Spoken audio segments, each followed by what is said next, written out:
Hi Pisces, and welcome to your October 2020 General Tarot Forecast. This is Sky here to talk to you about the energies coming in for your sign in October.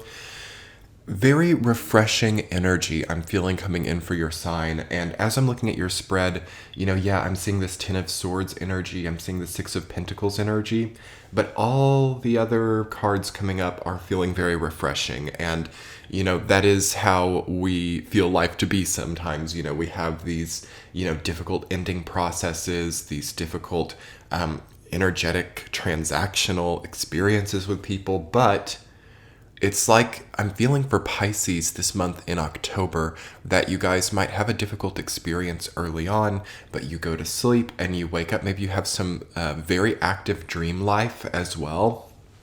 And through that, you come more into contact with your soul essence. So, diving straight in really quickly into Pisces energy for October, it's all going to revolve around recontacting with your soul essence, okay?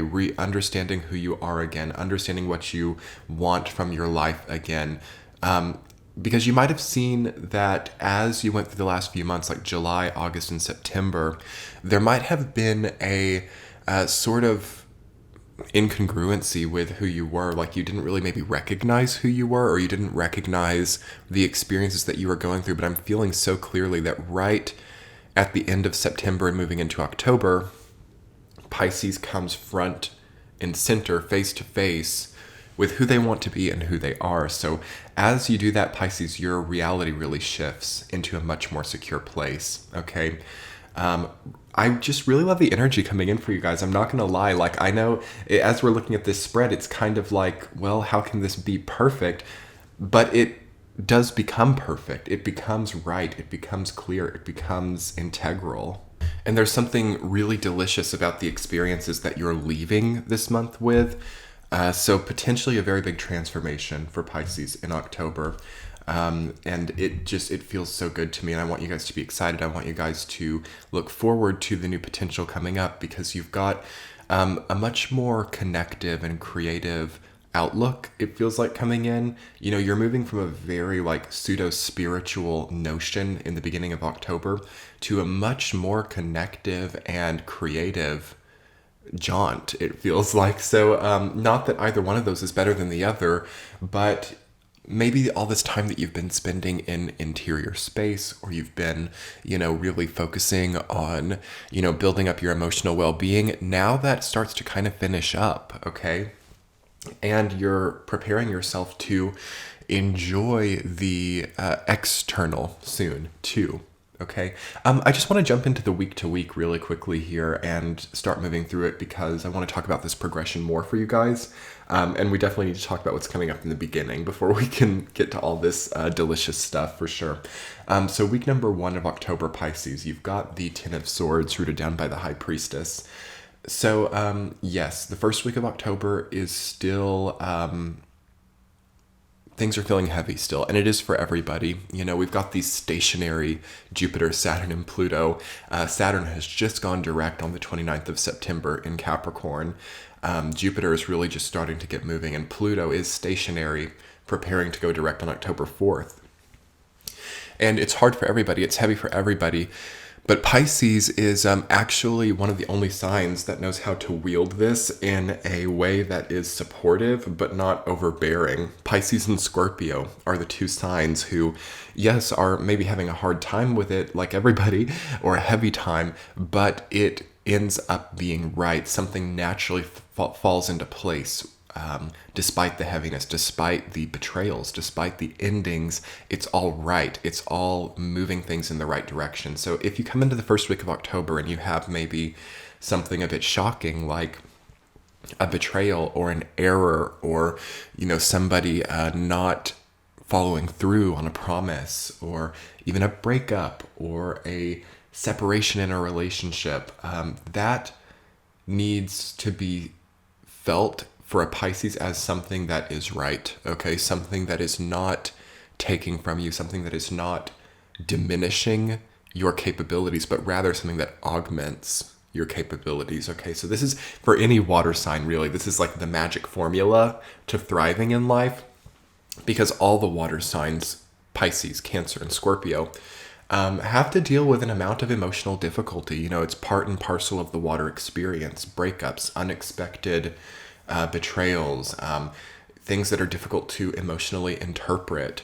And the key to not letting those things derail you or mess up your life is, yes, allowing yourself time to grieve these things. It's not about just, forcing yourself to be happy about things that hurt. Like, that's not really what I'm getting at, as we can sometimes do that too, and that's like not too well. But you have that time to grieve. You have that time to get better. You have that time to let it sink in, that recovery time. And then you start to plug it into the formula. Like, how does this ending, how does this change, how does this fear or worry make me exactly strong enough to fulfill this higher level purpose that might be coming in?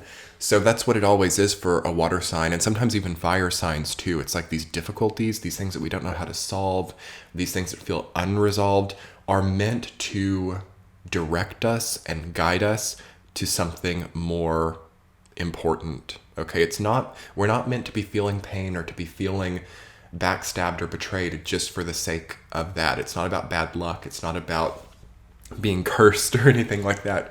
It's about needing to aim higher, and it's about, and we can really see this at this time, how years and years of experience have led us to this like very direct, precise moment.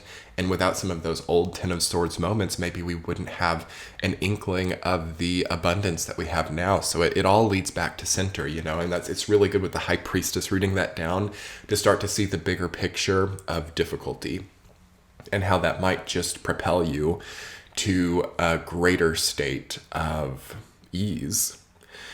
Week number 2, Pisces, you have 6 of Pentacles rooted down by Page of Cups. So again, this is feeling like recovery time. Reallocating yourself, maybe for those of you who are career focused right now, as 6 of Pentacles is very like career focused, you have a new way to allocate your time with it, a new shift to take. Or if you're like a business owner, maybe you're really separating yourself from the business, like, okay, I'm going to do that at this time during these days, and then the rest of the time is for me to focus on myself. And I totally get this, Pisces. I also have this issue as a business person myself. It's like sometimes we just give all we have to our projects, or even just our creative projects or our businesses or whatever, and there's not a lot left over, okay? So if you're an entrepreneurial Pisces, or if you're trying to get into that vein, which I think everybody should to some degree because it's really good for this era, try to allocate it well,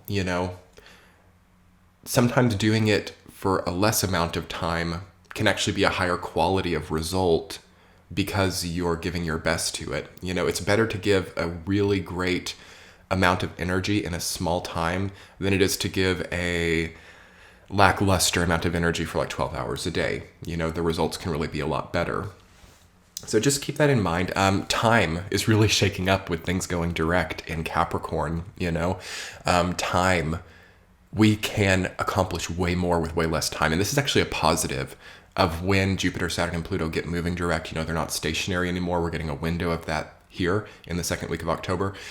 We can accomplish so much more with way less time. We can plan our time well, and not even in a way that we feel discouraged, like making ourselves get up at 5 o'clock in the morning, or making ourselves, work for that extra 3 hours a day just to, get those last few pennies, It's nothing like that. It's like just for maybe 2 hours in one day, you've completely revamped your entire financial situation just by, changing your philosophy on it. That's what's possible with Jupiter and Capricorn, okay?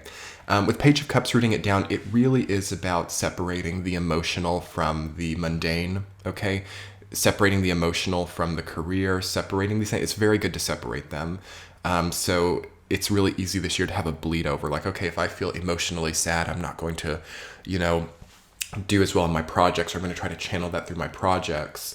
Or vice versa, if my project goes really well, it makes my life feel really well. And there's nothing wrong with that, but it's good to really distinguish between the two, okay? Week number 3, Pisces, Page of Swords, rooted down by 8 of Wands. Things are getting better, okay? Between the second and the third week, Mercury goes retrograde during that time in Scorpio, your fellow water sign, and it's good to have things really squared away. Okay, it's good to really no longer begrudge people, to not feel, hard done by, to understand that if you have been hard done by, because people are hard done by right now, that you can choose to create your reality differently, that you can attract in a different, a subset of experiences just by not over focusing the feeling of hard done by. And by the third week, as Mercury goes retrograde, you can be prepared for the rest of the year, to just zoom through the rest of the year with great precision. And that's what I want for you guys, precise forward motion through the rest of the year. No derailment, no hyper focus on people who aren't good for you, and then the abundance comes in. So Page of Swords, you get things really precise, you get things really clear, you know exactly where you are, maybe for the rest of the year, maybe even in the second week of October, you've planned a sort of broad idea of what you're doing for the rest of this year, calendar it, and in the third week, you don't have to think too hard about it, and the abundance is just flowing in, and you just, before you know it, it's 2021 and things are easy. But yeah, you could get some really good luck or windfall in the third week. It's always soon after 10 of Swords comes 8 of Wands. That's what I like to say. For every action, there's an equal and opposite reaction. For all that backstabbing or betrayal, there then also has to be abundance and windfall. This is how the universe works. It's funny how often I see that progression. 10 of Swords comes up, and then not before too long, there's 8 of Wands. And you guys are going to be inspired in the third week. And you move into the fourth week, and you're feeling inspired, you're feeling creative, you're feeling, rejuvenated. And then there comes in another person, or you gain a new relationship with yourself. Now, 2 of Cups can be either a new relationship, a new soulmate coming into your life, or somebody, even just a friend. It doesn't have to be romantic. It can be platonic, soul tribe people. It can be that, but it can also just be seeing yourself in a totally new light, really meeting yourself halfway. And it's almost like a dream thing for Pisces, I'm feeling. This is just intuitive, and with the High Priestess coming up too. In your dreams, you're coming into contact. This is beautiful. I don't feel things like this often, but this actually just happened to me last night too, and I'm realizing it through your readings. This is my brain is whoa.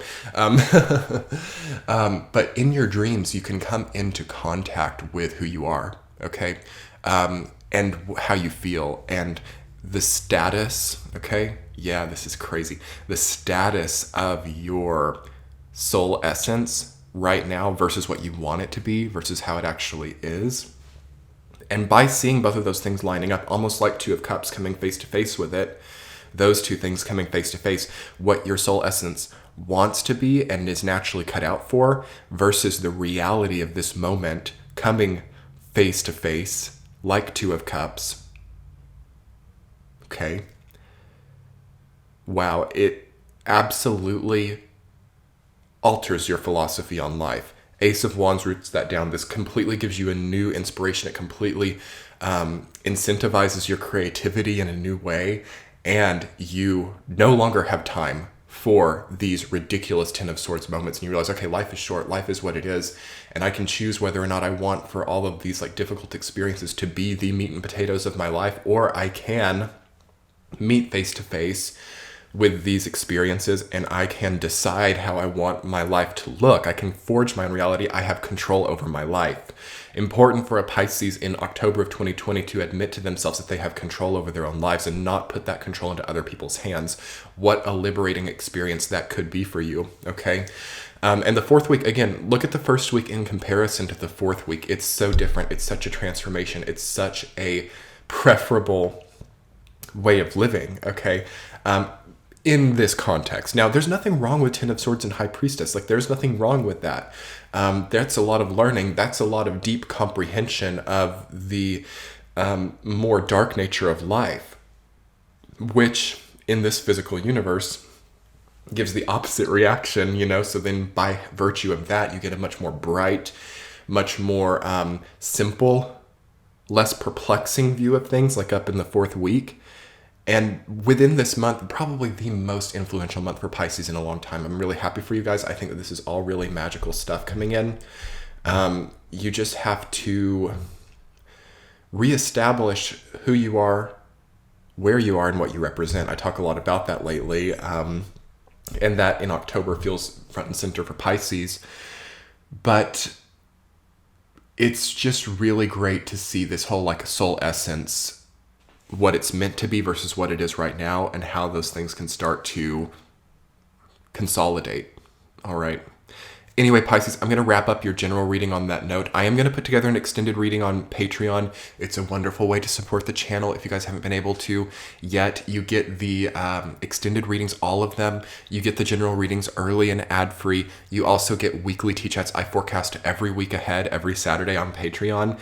And you can get all that for as low as just like $5 a month, like all of that. Some people are curious. They're like, oh, does it cost like $5 per reading? No, it's just one monthly fee, and it's a great way to support this channel because you never really know on YouTube, and I spend so much time, like sometimes like 40 or 50 hours a week making all of this happen, and YouTube is not anything reliable. So the Patreon page is just a great way to get more bonus content, support this channel, and have a lot of bonus content. But I also have a new merch line below too. I know everybody likes to support in different ways. If you would like to get one of the new shirts or mugs or bags, there are a lot of cool things below too.